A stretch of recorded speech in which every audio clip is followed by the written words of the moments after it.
રામ રામ દોસ્તો, અત્યારે આપણી સાથે છે કરશનદાસ બાપુ ભાદરકાવાળા, જેઓએ ઘણી સારી એક મુહિમ ચાલુ કરી છે, જે આપણા ભવિષ્યને જે આવનારી પેઢી માટે આપણે ભણાવીએ છીએ અને બધું કરીએ છીએ, એના સ્વાસ્થ્યના માટે શું કરીએ છીએ. તો એવું આ સાધુ પુરુષોએ એક વસ્તુ જોઈ કે જે આપણા તળાવો, આપણી નદીઓ એને જે બરબાદ કરે છે ને, એ વસ્તુથી આપણને નીકાળવા માટેનું એક જબરજસ્ત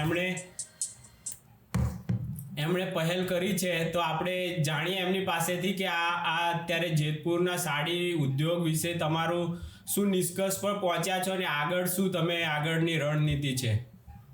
જી, આગળની રણનીતિમાં તો મેં જ્યારે 27 ફેબ્રુઆરીએ એ લોકોને 11 માર્ચ સુધીનો ટાઈમ આપ્યો તો ત્યારે જ કહ્યું હતું કે વહેલું તમારી આ બધી વિસ્તારને બરબાદ કરવાની પ્રોસેસ, પ્રદૂષણ બંધ કરો, નહીં તો અમે 12મી થી ચાલુ કરીશું. 12મીએ અમે ઘણી બધી જગ્યાએ વિઝિટ કરી અને આજની 19 દિવસ માટે એ પણ મેં મીડિયાને કહેલું છે, 19 દિવસ માટે અમે સહકાર અથવા તો સહમતિ સર્વે કરવાના છીએ. જે વાત ખેડૂત સુધી પહોંચશે, એક નાગરિક સુધી પહોંચશે કે યસ, અમે બરબાદ થયા છીએ, અમારા બાળકો બરબાદ થયા છીએ, અમારા વિસ્તારની જમીન, અમારા વિસ્તારનો પાક, અમારા વિસ્તારનું પાણી પીવાનું હોય કે સિંચાઈનું હોય, અમારા વિસ્તારનું તળ, એ બધું જ બરબાદ થયું છે. એ માટેનો એ સ્વીકૃતિ કયો કે સહમતિ એક સર્વે ચાલી રહ્યો છે. કારણ કે આજ સુધી આ લડાઈ કોઈ નવી નથી, વર્ષોથી 33 દશકા જૂનો આ પ્રોબ્લેમ છે. અને આની આ વસ્તુ એવી છે, અમુક બાબતો એવી હોય ને કે જેના માટે શબ્દો ના હોય, નિહાળવી પડે. એ તો તમે ગ્રાઉન્ડ ઉપર ઉતરો અને નિહાળો. સાહેબ, આગળ આપણે ઘણી વાત કરીશું, પણ એ પેલા હમણાં લેટેસ્ટ આવ્યું છે, તમને કહું કે કોઈ ચોરી કરીને ભાગે અને લાલ શર્ટ પહેરીને ભાગ્યો હોય અને આગળ જઈને આકાશી કલરનો શર્ટ પહેરી લે તો એ ચોરી ને એ ચોરને શું માફ કરવામાં આવે? હમણાં આ લોકોએ નવું ડીંડક ચાલુ કર્યું. વર્ષોથી લાલ પાણીનો મુદ્દો ચાલતો તો હવે એક અલગ કેમિકલ એમાં નાખીને લાલને આકાશી કલર કરી નાખ્યો છે. આખો સમજો તમે, ચોરે શર્ટ બદલી નાખ્યો, બાકી એનું જે નુકસાન છે એ તો એનું એ છે. અને પાયામાં એ છે ભાઈ કે કોઈ પણ કંપની હોય, કોઈ પણ મેન્યુફેક્ચરિંગ કે કોઈ પણ કંપની હોય, એ કંપનીમાં જે કઈ પ્રદૂષણ થતું હોય, જે હાર્મફુલ હોય, પછી હવાનું હોય કે અવાજનું હોય કે કોઈ પણ પાણીનું હોય કે કોઈ પણ પ્રકારનું પ્રદૂષણ જે હોય, એ પ્રદૂષણને રોકવા માટે અત્યારના જમાનામાં, આધુનિક જમાનામાં બધી ટેકનોલોજીઓ છે, સાયન્ટિફિક બધું જ એવી વસ્તુ છે કે જે પ્રદૂષણ પોતાની પ્રિમાઇસીસમાં 100% કંટ્રોલ કરી શકાય. આ કાયદાકીય જોગવાઈમાં પણ છે, બંધારણીય જોગવાઈમાં પણ છે. અને એક કોઈ પણ કંપનીનો એક શું કહેવાય, એક આત્મા બેઝ ઉપર જોઈએ તો એની ડ્યુટી પર પણ છે. સાહેબ, મારા નફા માટે હું આખા વિસ્તારનું ધનોત કાઢી નાખું તો એ નફાની 1 2 3 આવો નફો ન હોવો જોઈએ. આ બધી જોગવાઈઓ છે. પણ જે કંપની દાખલા તરીકે 100 રૂપિયા કમાય છે, એ જો આ પ્રદૂષણને પોતાની રીતે સાયન્ટિફિક હલ કરે તો એનો ખર્ચો એને વધે. તો 100 રૂપિયાને બદલે એ કોસ્ટિંગ વધે. માનો કે કોઈને 10 વધે, 20 વધે કે 30 વધે, એટલે એ 100 રૂપિયાનો નફો જે છે એનો 70 નો થઈ જાય. એ હવે એમાં થાય છે શું કે જો સરકાર ધારે તો બધું રાતોરાત થઈ જાય, પણ આમાં થાય છે શું કે પ્રદૂષણની જે સાયન્ટિફિક પ્રોસેસનો ખર્ચો હું કરું છું તો વર્ષે મને 1 કરોડ રૂપિયાનો ખર્ચો આવે છે, જે મારા નફામાંથી જ છે. પણ જો એને હું સાયન્ટિફિક રીતે પ્રોસેસ કરું, મારી જ પ્રિમાઇસીસમાં હું પ્રોસેસ કરું, હા, તો એ મને 1 કરોડ રૂપિયાનો ખર્ચો આવે છે. હવે વાત એવી છે, કડવી છે પણ સનાતન સત્ય છે કે 1 કરોડ હું એની પાછળ ખર્ચું, એના કરતા 1 કરોડમાં 50 લાખ રૂપિયા હું જ્યાં ત્યાં વાપરી નાખું, જેને ભ્રષ્ટાચાર કયો, ખાઈકી કયો, કવર કયો, મીઠાઈ કયો, જે કયો, એ 50 લાખ હું ત્યાં આપી દઉં તોય 50 લાખનો મને ફાયદો થાય છે. આવું કંઈક ચાલી રહ્યું છે. કોઈ કંપનીઓના વિરોધી નથી, હું પોતે MBA છું. કંપનીઓ વગર આવડું મોટું અર્થતંત્ર કેમ ચાલે? ટેક્સ કોણ ભરશે? એક્સેપ્ટેડ. જી, બધું જ એક્સેપ્ટેડ. પણ એ રોજગારની, એ નફાની, એ ઔદ્યોગિક પ્રેમની બધા ઉપર ચોકડી ત્યારે લાગે છે કે એમાંથી નીકળેલો કચરો, એમાંથી નીકળેલું ઝેર, એમાંથી નીકળેલું પ્રદૂષણ જ્યારે નાના મોટા ગામમાં નહીં, માત્ર 2-5-25 વીઘામાં નહીં, 3 તાલુકાને સાહેબ અણુબોમ્બ જેટલી અસર કરે છે, અણુબોમ્બ જેટલી. હિરોશીમા નાગાસાકીમાં આજે પણ એની અસર છે. જે વિશ્વયુદ્ધ દરમિયાન જે અણુબોમ્બ ફેંકાણા હતા, સેમ પોઝિશન. તમે ગ્રાઉન્ડ લેવલ રિપોર્ટિંગ કરો તો તમને ખ્યાલ આવે સાહેબ, આખો એરિયા ખાલી થઈ જશે. એ પાણી જે નદી, અને નદીથી હોકળાઓ, ભાદર હોય, ઉબેણ હોય, ઓજોત નદી હોય, એ નદીને આધારે એ પાણી તરમાં ઉતરે, એટલે કુવાઓમાં અને બોરમાં પણ એ વસ્તુ આવે. નદીને જે અડતા હોય એ હોકળાઓ પણ એમાં લાગુ પડે. એને લીધે આખું તળ કેમિકલ વાળું થઈ ગયું છે. કેમિકલ ને પ્રદૂષણ ને એ તો એક સારા શબ્દો છે, બાકી હળાહળ ઝેર છે. એની અસરમાં ગાયો અને ભેંસો આજે વ્યાતી બંધ થઈ ગઈ છે, જેને સારા સાયન્ટિફિક રીતે ઇનફર્ટિલિટીનો ભોગ બની છે. અને થોડો સમય જશે એટલે એ ઇનફર્ટિલિટીનો પ્રોબ્લેમ માણસોમાં પણ આવશે. હવે મારે તમારા માધ્યમથી ખેડૂતોને કહેવું છે કે મારા બાપ, મારી પાસે 5 વીઘા છે કે 50 વીઘા છે કે 500 વીઘા છે, આ દૂષણને લીધે, આ પ્રદૂષણને લીધે જો તમે ઇનફર્ટિલિટીનો ભોગ બનશો, બાળકોને જન્માવવાની શક્તિ માટે તમે સક્ષમ નહીં હો, જેને ગામડાની ભાષામાં વાંઝિયાપણાનો ભોગ બનશો, તો તમારી પાછળ ખાનારું જ નહીં રહે કોઈ, તમારો વંશવેલો જ નહીં હાલે. એટલા માટે ખેડૂતોને પણ હું તમારા માધ્યમથી વિનંતી કરું છું કે આપણા સૌરાષ્ટ્રમાં અમુક એરિયામાં તો ભાઈ એવી કહેવત છે કે હેઢા માટે ભાઈના ટાંગા ભાંગી નાખે, ખાલી હેઢા માટે. તો આ તો આખી જમીનને ઝેર કરે છે, પાણીને ઝેર કરે છે, મતલબ બધું કરી નાખ્યું છે. પશુ ગાય હોય કે ભેંસ હોય, મેં વાત કરી એ પ્રમાણે, અરે અમુક ગામોમાં જે ચામડીના રોગો છે ભાઈ, એ તમે એની સ્કીન જોવો તો 2 દિવસ તમે જમી ન શકો. અને આ બધું એટલા માટે કે જે તે કંપનીઓને નફો કમાવાનો છે. મને તો ત્યાં સુધી ખબર પડી છે કે એ લોકોનું જે એસોસિએશન છે, એસોસિએશન બહારની કંપનીઓ પણ ઘણી છે, પણ એ લોકોનું જે એસોસિએશન છે, એ લોકો પાસે 300 કરોડથી વધારે તો એ એસોસિએશન નું ફંડ છે, જેમાં સભ્ય ફી આન તેન બધું કરીને આવે. તો એ જે તમારી પાસે આવી બિગ એમાઉન્ટ છે, તો એનું શું તમારે ઊંધિયું કરવું છે? એને વાપરો ને પ્રદૂષણને રોકવા માટે. બિલકુલ, એને પ્રદૂષણને રોકવા માટે વાપરો. એટલે તળિયાની સિચ્યુએશન ખૂબ ભયંકર છે.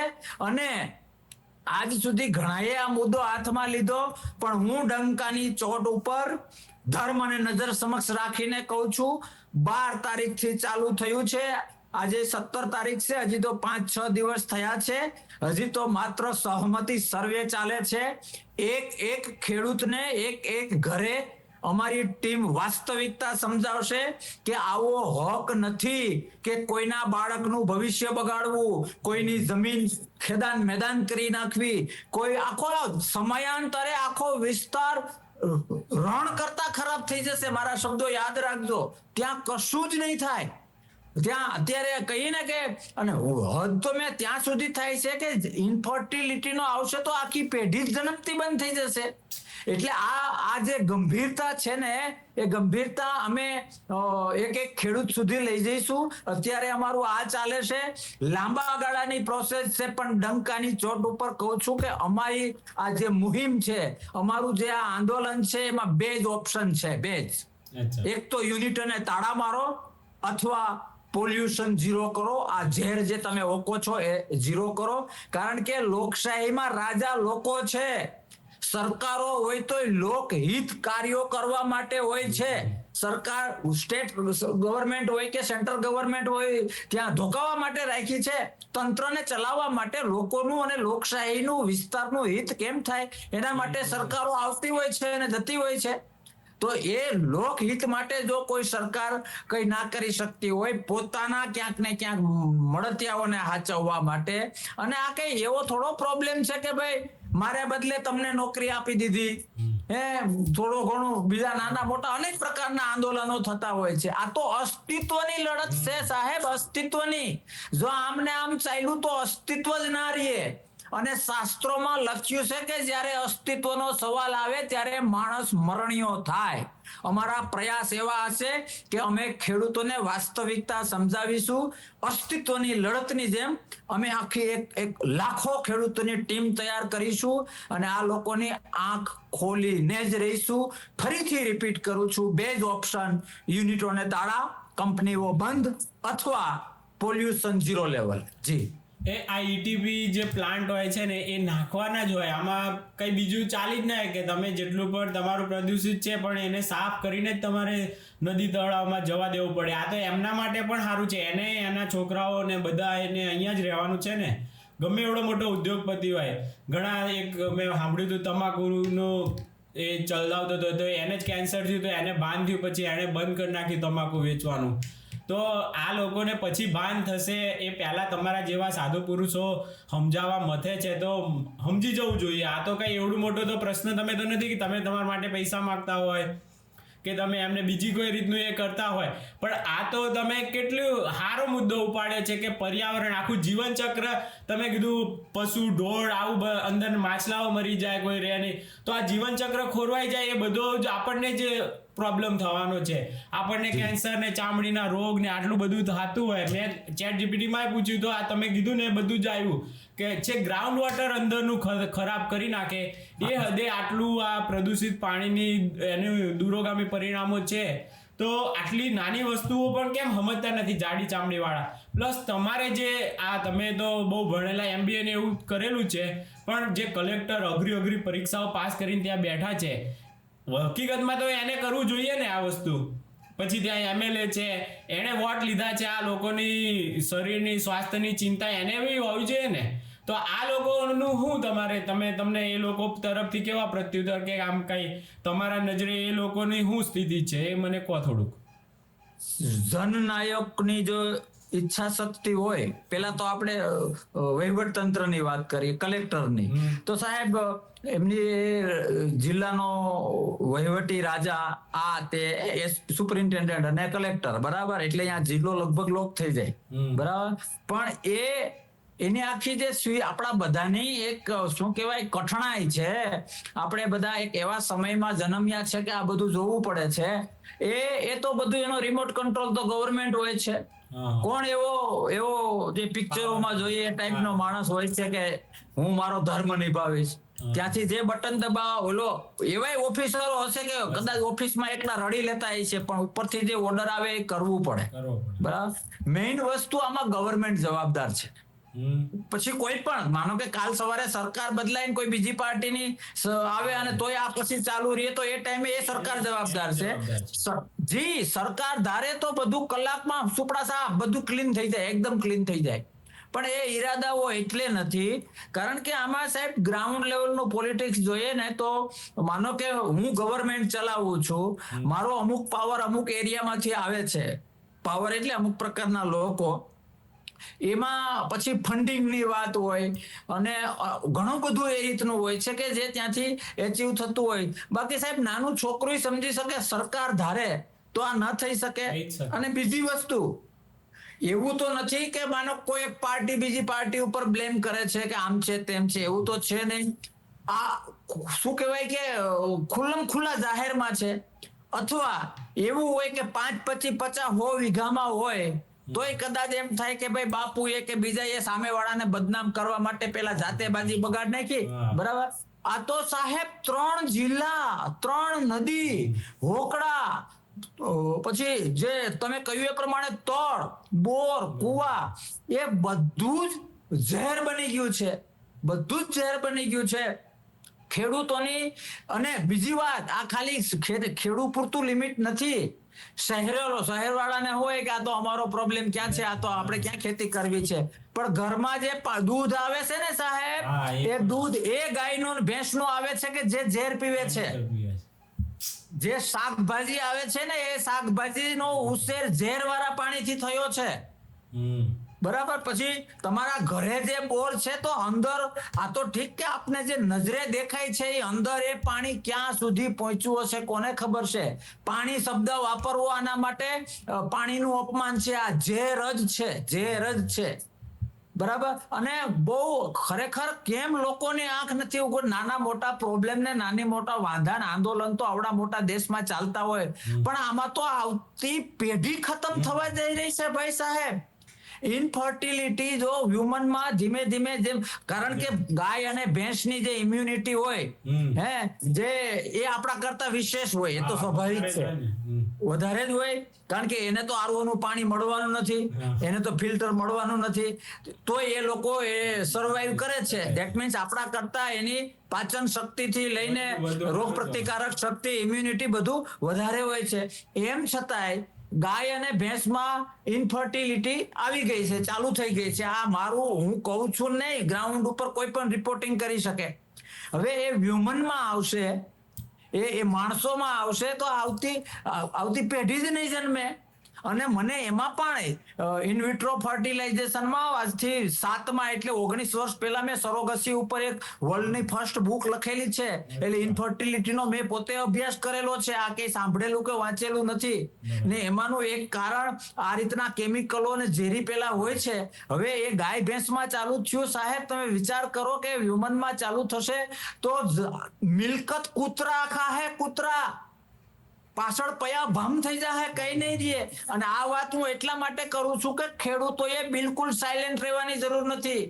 ખેડૂતોને આ કોઈ એક વ્યક્તિનો કે એમ નહીં, ખેડૂતને એ તો ખબર હોવી જોઈએ કે જે વ્યક્તિ મારી જમીનનો દુશ્મન છે, જે વ્યક્તિ મારી ગાય ભેંસનો દુશ્મન છે, જે વ્યક્તિ મારા શરીરનો અને આવતીકાલનો દુશ્મન છે, જે વ્યક્તિ મારી આવતી પેઢીને ખતમ કરવા માંગે છે, એ વ્યક્તિ સામે જો આપણે અવાજ ના ઉઠાવતા હોઈએ, આપણે કઈ તલવારો લઈને ઝઘડવા તો નથી જવું.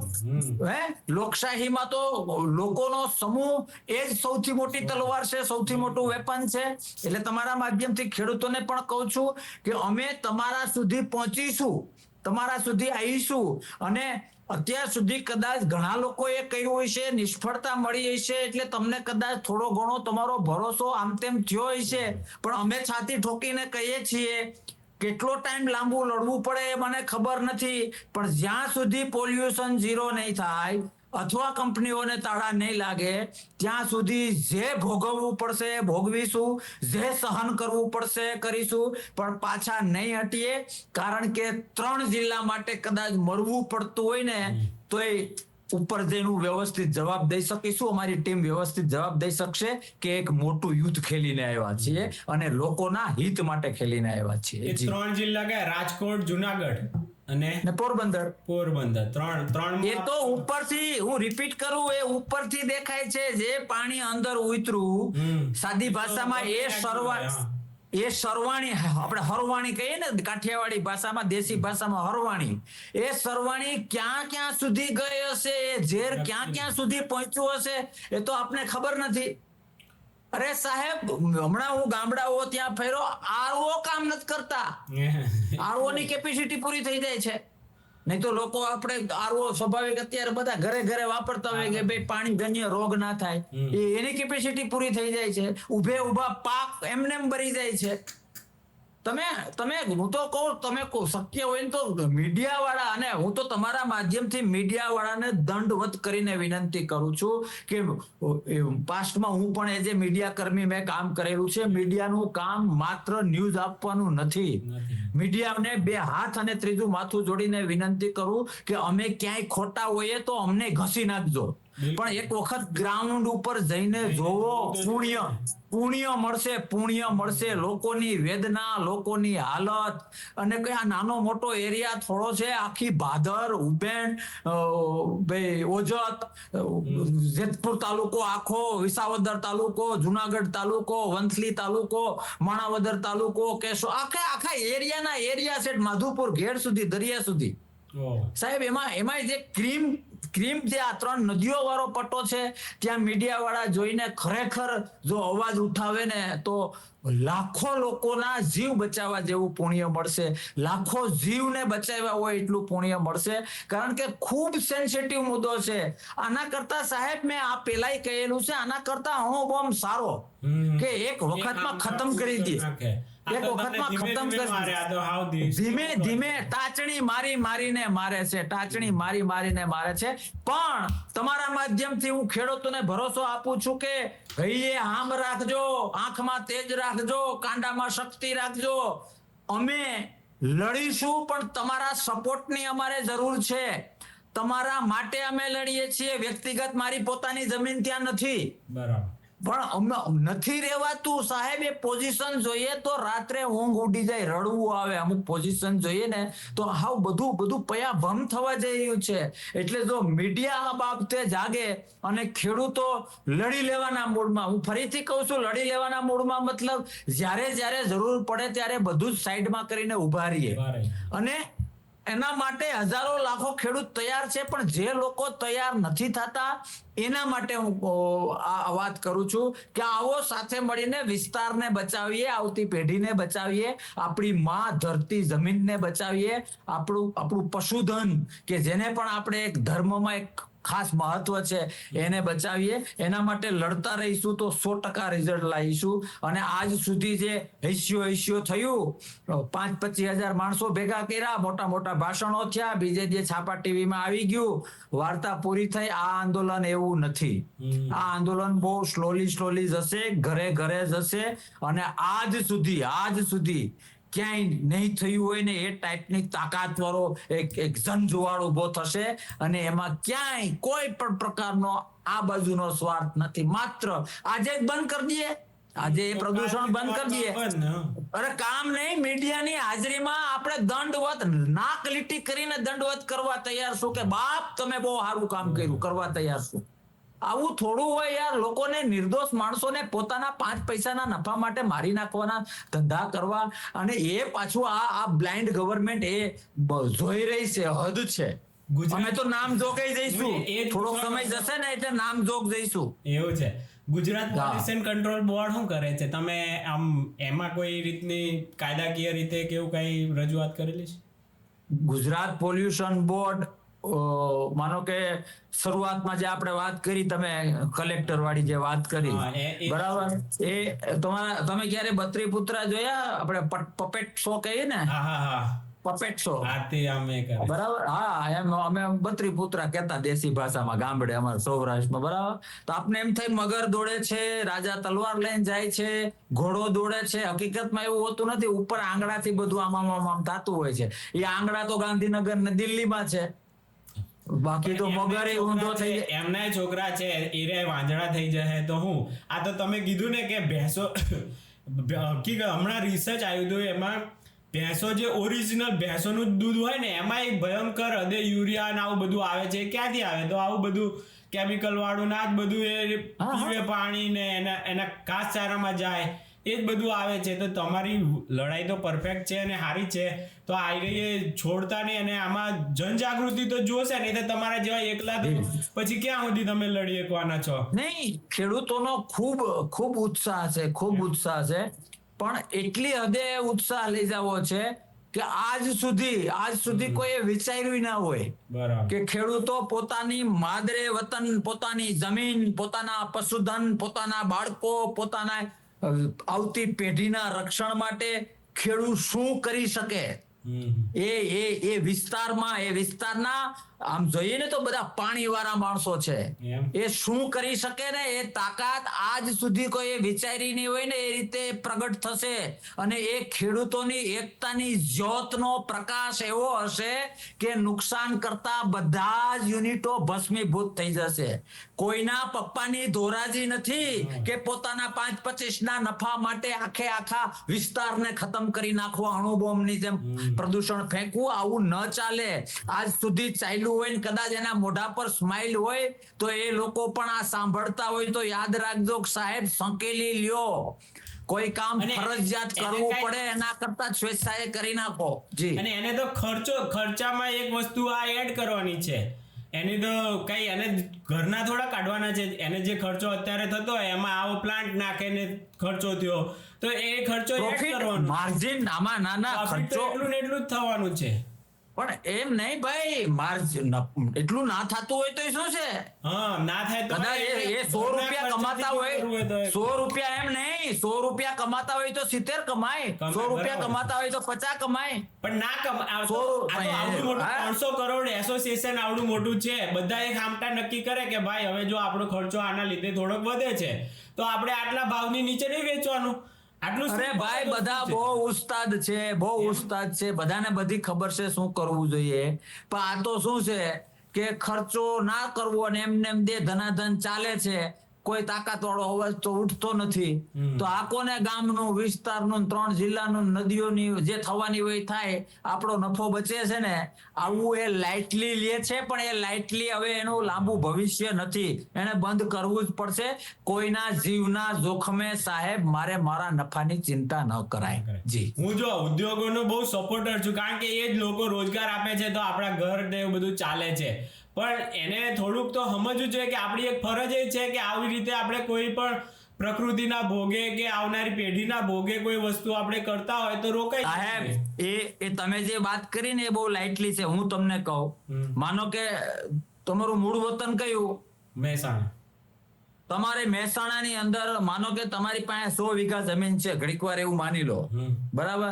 હવે હું તમારી પાસે આવું છું કે સાહેબ આ 100 વીઘા જમીન આજ પછી તમારે નથી ખેડવાની, તમારે એસ આરામ કરવાનો છે, કઈ કરવાનું નથી, બધી અમે મહેનત કરીશું અને જેટલું ઉત્પાદન આવશે એ અમે તમને આપી દઈશું, તમારે જલસા કરવાના છે. શરત ખાલી એટલી કે તમારે એકેય બાળક ના થવું જોઈએ. એટલે તમે મરો એટલે એ જમીન મારી, તો તમે એગ્રી થશો? ના થાય, કોઈ ના થાય. ના જ થાય ને. તો આ લોકો આ ધંધા કરવા જઈ રહ્યા છે સાહેબ. અને આ તો મેં કહ્યું એ પ્રમાણે મદદની વાત કરી, આમાં મદદ તો છે નહીં, પોતાનો નફો છે ને નવી પેઢી ઉપર બૂચ મારવા જઈ રહ્યા છે પોતાના 2 પૈસા બચાવવા માટે. આવું થોડું ચાલે. સરકારની આંખ ખુલવી જોઈએ. અને આ તો ધર્મની વાતો કરનારી આ સરકારને એ ખબર હોવી જોઈએ કે કોકનો જીવ લેવો, કોકની જમીન બગાડવી, કોઈની ગાય ભેંસ બગાડવી, કોઈનું શરીર બગાડવું, કોઈને ઇન્ફર્ટિલિટી તરફ પ્રયાણ કરાવવું, કોઈને રોગનું ઘર બનાવવું એ પાપ છે. તો એ પાપ તમે લાલચ અને સ્વાર્થને લીધે કરવામાં અચકાતા નથી ને એક બાજુ ધર્મની વાત કરો છો. આનાથી મોટો તો કોઈ ધર્મ ના હોય કે કોઈને આખી અસ્તિત્વને નષ્ટ કરી દઈએ છીએ સાહેબ. હું ફરીથી કહું કે આના માટે શબ્દો નથી. ત્યાં જઈને કોઈ જોવે ને તો ખબર પડે. હું ફરીથી મીડિયાને પ્રાર્થના કરું, મને વ્યક્તિગત બહુ દુઃખ થાય છે, મીડિયાને પ્રાર્થના કરું કે મહેરબાની કરીને તમે એ વિસ્તારની મુલાકાત લો, એ વિસ્તારની વાસ્તવિકતા જાણો, લોકોની. તમે તો મીડિયા જગત તો હોશિયાર છે કે આવું ને આવું આયલું તો આવતીકાલે વિસ્તારમાં શું થશે તમે પોતે જ વિશ્લેષણ કરો. તમે સ્વીકારી લેશો કે વાતમાં દમ છે, વાત સાચી છે, આ બંધ થવું જોઈએ. જી બિલકુલ. હું એ બાજુ એ મારો પ્રયાસ રહેશે કે એ બાજુ એક હું ગ્રાઉન્ડ રિપોર્ટ પણ કરું, કારણ કે આવી બધી વસ્તુઓ હું ફૂલ સપોર્ટર છું. હું તમને ખોટું નહીં કહું કે સરકારનો ને એવો, પણ આવી બાબતોમાં તો ક્યારેય કોઈ સરકારોને એવી રીતે આંધળો સપોર્ટ થાય જ નહીં. અને હમણાં મેં પ્રકૃતિ છે આપણું. હમણાં તો ચોરે શર્ટ બદલો. મેં શરૂઆતમાં વાત કરીને ચોરે શર્ટ બદલો. લાલ પાણીને બદલે એમાં આકાશી કલર કેમિકલી પેલું કરીને અને આકાશી કલર કરી નાખ્યો એટલે આખો મુદ્દો જ ઉડી જાય. એટલે અમે આટલા મૂર્ખા છીએ, ખેડૂતો આટલા મૂર્ખા છે કે તમે કલર બદલી નાખો એટલે બધું રેડી. કપડા બદલવાથી હોવ થોડી બદલાય યાર, કેવી વાતો કરો છો. કાનપુરમાં બહુ મોટો કતલખાનાનો બિઝનેસ છે, તો એમાં જે લોહી હોય ને એ બધું નદી, આખી ગંગા નદી પ્રદૂષિત કરી દીધી હતી. તો એમાં પછી થોડુંક તંત્રએ કે ત્યાંનું એ હવે ETP ને આવા બધા પ્લાન્ટ નાખીને એ બધું સોલ્યુશન લાયા જ છે. તો અહીંયા થાય જ, કરવું હોય તો એક મક્કડ મનોબળ જોઈએ. ભ્રષ્ટાચારની આવક ખાલી બંધ થાય એટલું જ થશે, કાંઈ બીજું કંઈ વધારે નુકસાન નથી થવાનું જો સરકારને પણ કરવું હોય તો. પણ તમારા હજડબમ નિર્ણય લેવા પડે. આમાં જીન જોઈશું, દેખીશું, આન તે એવું કઈ આવતું જ નથી. ડાયરેક્ટ માણસ મરી ગયો પછી એને અમેરિકા દવાખાને લઈ જાવ તો એ શું કામનો? મરી ગયો પેલા લઈ જવાનો હતો ને. તો તો આ બધું અત્યારે કરવા જેવું છે, બધું ખતમ થઈ જાય પછી ગમે એવું મોટી કરશો તો શું કામનું રહેશે? એટલે પછી કેન્સર ની આપણે હોસ્પિટલો બાંધીએ પણ જેનું એનું કારણ જે છે એ તમારા જેવા પકડે છે તો એમાં સોલ્યુશન નથી લાવતા. બાકી કેન્સર ની હોસ્પિટલો બનાવીને પણ જરૂર કામ પડી ભાઈ એ કેન્સર ની આટલી બધી હોસ્પિટલોની? આપણા વડવાઓને કાંઈ જરૂર નથી પડી. અને મેં તો રિપીટ કરું ને, માણસ તો જન્મતા જ બંધ થઈ જાય ભાઈ. આખી પેઢી ખતમ થઈ જાય. કેટલું તમારા વોટરો બંધ થઈ જશે કે ભાઈ આમાં તો તમારા આવનારા વોટર જ નહીં કોઈ આવે. અરે આ બાબતને ખાલી કોઈ વોટની રીતે કે નફાની રીતે કે આ રીતે જોવે ને તો એનાથી મોટો તો કોઈ રાક્ષસ જ નથી. પણ તોય જોવું જોઈએ, કદાચ સોલ્યુશન લાવવા માટે કદાચ હું સ્વાર્થી હું વોટ માટે હું કરતો હોઉં તોય મારે જોવું જોઈએ કે મારા જે જેટલા છે મને વોટ આપનારા એની આવનારી પેઢી. વોટમાં તો આ લોકોને તો ધોરું થઈ જવાનું, ધોરું. હવે તો એ આખો એરિયા રાહ જોઈને બેઠો ધોરું કરનાર. હા કોઈ મને નાનું મોટું નુકસાન કરે તો હું મોટું મન રાખીને જાતું કરું, પણ કોઈ મારા અસ્તિત્વ ઉપર ને આવતી પેઢી ઉપર કઈ કરતું હોય તો આર પારની લડાઈ થાય ભાઈ. બરાબર. અને એના માટે વધ્યું છે તૈયાર છે બધા. આઈવીએફ નું કેટલું વધ્યું છે અત્યારે. આટલી જરૂર કેવી રીતે પડી? આ તમે આ બધા જે તમે સોલ્યુશનો બતાવો ને જો કરે ને તો પછી આ ધંધો ખાલી બંધ થશે પણ સામે કેટલી પેઢીઓ ઉગરી જશે. અને આ પણ આપણો ખાલી અંદાજ છે એવું નથી. ગાયો ભેંસોમાં તો ઓલરેડી ચાલુ થઈ ગયું છે, ક્યારનું ચાલુ થઈ ગયું છે. આ ખાલી કઈ બનાવેલી વાર્તાઓ થોડી છે. આના આંકડા તો દબાયેલા હશે, બાકી ત્યાં પણ ઘણા બધા વાંજળાઓ થવા જ માંડ્યા હશે. તમે એવા કોઈ આંકડાઓ નીકળતા હોય ને તો એ પણ કાઢો તમે થોડુંક, તો વધારે સમજ પડશે લોકોને. એ તો અમે અત્યારે જે અમારો આ સહકાર સર્વે પૂરો થશે તે પછી અમે જે યુનિટ વાઇઝ મળશું ને લોકોને ત્યારે આને બહુ સિસ્ટમેટિક અમારે ખાલી અને ફોટા મેં કહ્યું એ પ્રમાણે 5-25 હજાર ભેગા કરીને આંદોલન પૂરું એવું નહીં. કદાચ અમારા ચહેરાને સાયલેન્ટ રાખવો પડે તો અમારે મોટું નથી થવું ભાઈ, પ્રોબ્લેમ હલ થતો હોય તો બરાબર. પણ આ ખૂબ ડીપમાં જવામાં આવશે. અને ત્રીજી વખત રિપીટ કરું કે આ આંદોલનનો એન્ડ શું? 2 પ્રકારના એન્ડ હોય, કાં તો બંધ થાય કંપનીઓ અથવા પોલ્યુશન ઝીરો થાય. જી ઓકે. આ ભૂલથી કેમેરો બંધ થઈ ગયો. ચાલો તો કરશનદાસ બાપુ આવનારા ટાઈમમાં પણ આ જ વિષય ઉપર ફરીથી કઈ નવી અપડેટ હોય ને તો ચોક્કસથી જણાવજો અમને. બરાબર. જી ઓકે રજા લઈએ. બરાબર. રામ. જય દ્વારકાધીશ. રામ. જય દ્વારકા.